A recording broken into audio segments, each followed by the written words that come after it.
Hey everyone, आज हम लोग देखेंगे क्लास 12 का चैप्टर नंबर 5 यात्रियों का नजरिए। तो आज हम लोग देखेंगे कुछ यात्रियों के बारे में, जैसे इब्न बतूता था, अल बिरूनी था, फ्रांसवा बरिया था।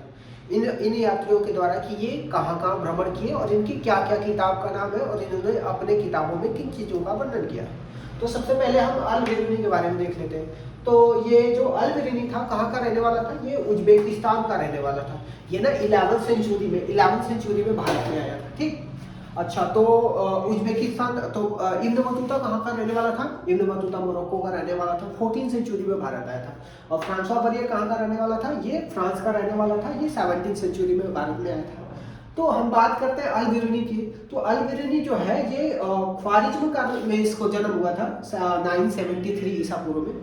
कहाँ ख्वारिज्म कहाँ है? ख्वारिज्म उज्बेकिस्तान में। ठीक, और जहाँ पे ख्वारिज्म को माना जाता था, उज्बेकिस्तान का ख्वारिज्म जो जगह है माना जाता था शिक्षा का सेंटर माना जाता है, एजुकेशन का सेंटर माना जाता था। ठीक, जहाँ पे अलग अलग भाषाओं में जो अल बिरूनी ने शिक्षा प्राप्त करी थी। कौन सी भाषाओं में?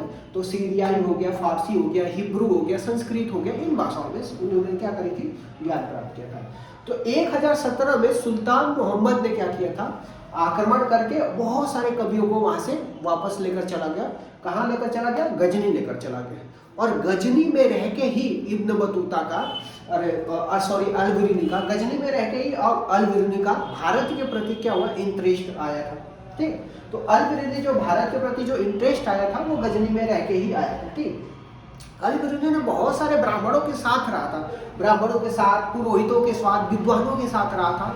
और जिसने क्या करी थी? संस्कृत के बारे में, धर्म के बारे में, दर्शन के बारे में ज्ञान प्राप्त किया था। तो अगर आप क्वेश्चन आएगा या फिर ये आएगा कि अल बिरूनी ने किन के साथ? तो ब्राह्मणों के साथ, विद्वानों के साथ, पुरोहितों के साथ रह के उसने धर्म के बारे में, शिक्षा के बारे में और किसके बारे में? दर्शन के बारे में ज्ञान प्राप्त किया।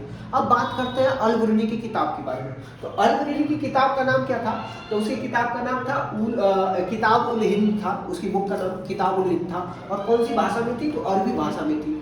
ठीक, और जो इस चैप्टर में जो किताब उल हिंद था अल बिरूनी का जो बुक थी, उसमें टोटल 80 चैप्टर थे। और सारे 80 चैप्टर में जो थे रीति रिवाज के बारे में, कल्चर के बारे में, धर्म के बारे में, खगोल विज्ञान के बारे में, विज्ञान के बारे में, साइंस के बारे में दिया गया, सामाजिक जीवन के बारे में बताया गया, नाप तौल भार के बारे में बताया गया, मूर्तिकला कानून के बारे में। ठीक, तो इस वजह से अल बिरूनी का जो है खगोल के प्रति बहुत ज्यादा झुकाव था। तो इस वजह से उसने मैथमेटिक्स पे, मतलब मैथ के, गणित के प्रति उसका ज्यादातर झुकाव देखने को मिलता है। ठीक, अब एक शब्द आता है हिंदू। हिंदू कहाँ से निकलता है? तो हिंदू जो एक फारसी शब्द है जो आपको देखने को मिलेगा कि 5 से 6 सेंचुरी ईसा पूर्व में आपको जो सिंधु घाटी जो सिंधु घाटी के रहने वाले लोगों को बोला जाता था।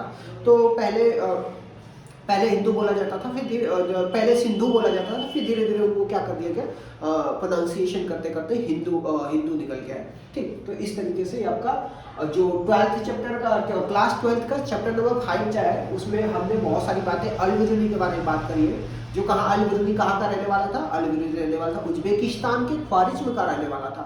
ठीक, उसने कौन सी भाषाओं में शिक्षा प्राप्त करी थी? तो उसने सीरियाई, फारसी हो गया, हिब्रू हो गया, संस्कृत हो गया, इन भाषाओं में उसने शिक्षा प्राप्त करी थी।